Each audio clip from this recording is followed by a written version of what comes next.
अस्सलाम वालेकुम रहमतुल्लाहि व बरकातुहू। उम्मीद है आप खैरियत तो आप से होंगे। रूहानी शिफा खाना में आप लोगों का मोस्ट वेलकम है। ताकि इस्तकबाल है। जो हज़रात चैनल पर नए हो, चैनल को सब्सक्राइब करके ज्वाइन ज़रूर कर ले ताकि नई मालूमात उन तक आसानी से पहुँचती रहे। आज का टॉपिक जो हमारा है वो ड्राई फ्रूट के ताल्लुक से है। ड्राई फ्रूट में हम काजू के ताल्लुक से बात करेंगे कि इसके फ़वाइद क्या हैं और किन किन बीमारियों में ये बेहतरीन इसके नतीजे देखने को मिलते हैं और इसका रिजल्ट देखने को मिला है।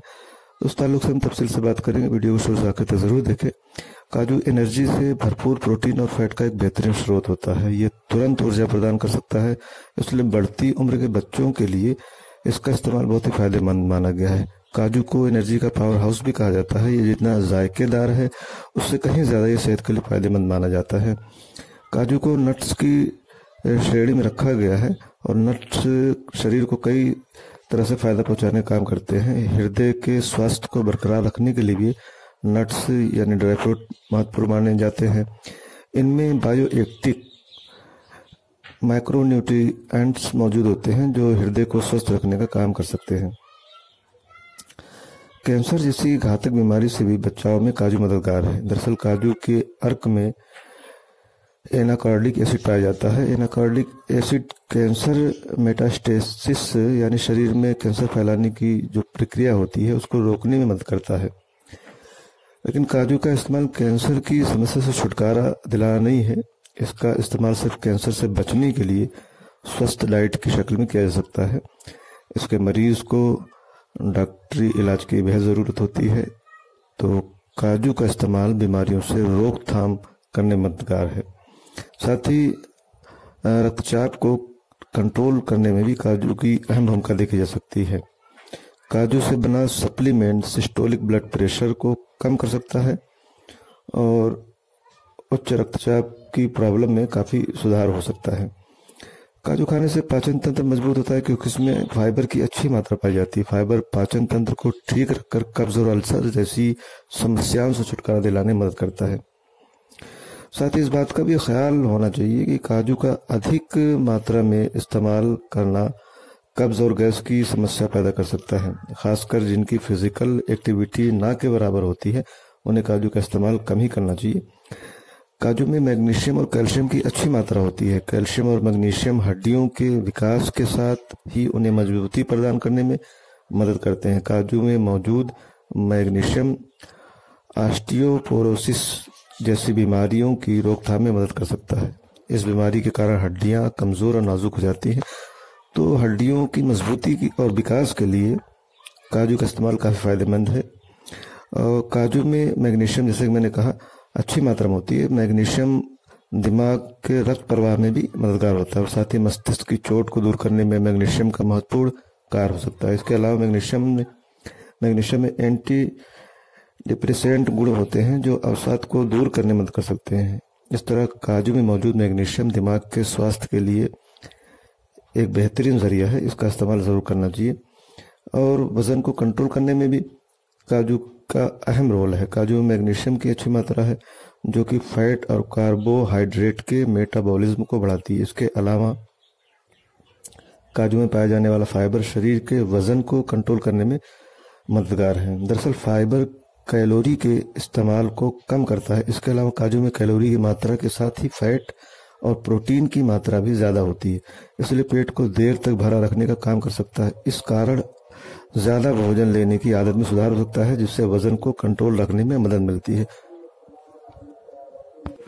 काजू में जैसा कि बताया कि कई पोषक तत्व होते हैं जिनमें से एक है मैग्नीशियम। मैग्नीशियम को डायबिटिक फ्रेंड भी कहा जाता है जो रक्त में मौजूद ग्लूकोज को स्टेबलाइज करने में मददगार हो सकता है। रक्त में मौजूद ग्लूकोज को स्टेबलाइज करने से डायबिटीज़ को आसानी से कंट्रोल किया जा सकता है। काजू आयरन और कॉपर का अच्छा स्रोत है। आयरन स्वस्थ लाल रक्त कोशिकाओं को बढ़ाने में मदद करता है जो शरीर में ऑक्सीजन को पहुंचाने में मदद करता है। आयरन रेड ब्लड सेल्स के उत्पादन को बढ़ाकर एनीमिया जैसे रक्त विकार को दूर करने का काम भी आसानी से करता है। काजू में कई पोषक तत्व पाए जाते हैं जो गर्भावस्था में आवश्यक हो सकते हैं, जैसे इसमें पाया जाने वाला कैल्शियम और मैग्नीशियम।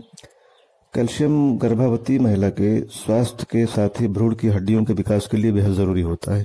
मैग्नीशियम जन्म के साथ शिशु के वजन में कमी और गर्भवती के रक्तचाप को रोकने में महत्वपूर्ण भूमिका निभा सकता है। इसलिए प्रेगनेंसी के दौरान काजू का इस्तेमाल काफ़ी फायदेमंद है। दांतों के लिए कैल्शियम सबसे महत्वपूर्ण पोषक तत्व माना जाता है। कैल्शियम दांतों के विकास और उनकी मजबूती बनाए रखने का काम करता है। शरीर में इस खास तत्व की कमी होने से दांत टूटने से लेकर कई समस्याओं का कारण बन सकते हैं। काजू में कैल्शियम की मात्रा भरपूर पाई जाती है, इसलिए स्वस्थ मसूड़े और दांतों के लिए फायदेमंद है। काजू में मौजूद फाइबर गॉल ब्लैडर की पथरी की समस्या से बचाव करने में मददगार है। गॉल ब्लैडर की पथरी के लिए मोटापा और तेजी से वजन घटना जोखिम कारक है। फाइबर से भरपूर आहार पित्ताशय की पथरी को रोकने में मददगार साबित है। हालांकि काजू का इस्तेमाल इस बीमारी का इलाज नहीं है, इसलिए इस समस्या के इलाज के लिए डॉक्टर से ज़रूर कंसल्ट करना चाहिए, लेकिन इस बीमारी की रोकथाम में काजू का अहम रोल हो सकता है। काजू में प्रोटीन और विटामिन ई जैसे एंटीऑक्सीडेंट होते हैं जो त्वचा के स्वास्थ्य बेहतर त्वचा को रखने के लिए, स्किन की तमाम प्रॉब्लम को दूर करने के लिए और त्वचा पर बढ़ती उम्र के असर को रोकने में काफ़ी मददगार हो सकते हैं। साथ ही ये स्किन को झुर्रियों और सूरज की जो हानिकारक किरणें होती है उससे बचाने का काम करते हैं। इसी के साथ काजू मैग्नीशियम और जिंक, आयरन और फास्फोरस जैसे जो पोषक तत्व होते हैं, तो ये सारे पोषक तत्व बालों को पोषण दे सकते हैं। साथ ही बालों की चमक और मजबूती के लिए भी काफ़ी फायदेमंद है। तो काजू का इस्तेमाल बालों के लिए फायदेमंद है। तो मुख्तलिफ बीमारियों की रोकथाम के लिए काजू का इस्तेमाल ज़रूर करना चाहिए। और काजू का इस्तेमाल मुख्तलिफ तरीक़ों से कर सकते हैं। सीधे उसे ड्राई फ्रूट की तरह इस्तेमाल किया जा सकता है और काजू को रोस्टेड करके यानी भून कर भी इसका इस्तेमाल कर सकते हैं और खीर वगैरह भी इसका इस्तेमाल कर सकते हैं। एक दिन में लगभग 6 से 7 काजू का इस्तेमाल किया जा सकता है। अगर इससे ज़्यादा इस्तेमाल करेंगे तो फ़ायदे के बजाय नुकसान होगा। तो काजू के ताल्लुक से जो मालूमात हमने पेश की, उम्मीद आप लोगों को पसंद आएगी। कमेंट करके अपनी राय ज़रूर हम तक पहुँचाएँ। आज के लिए इतना काफ़ी, फिर दूसरे टॉपिक मिलेंगे। तब तक अपनी और अपनों की सेहत का खास ख्याल रखें। बहुत बहुत शुक्रिया, जज़ाकल्लाह।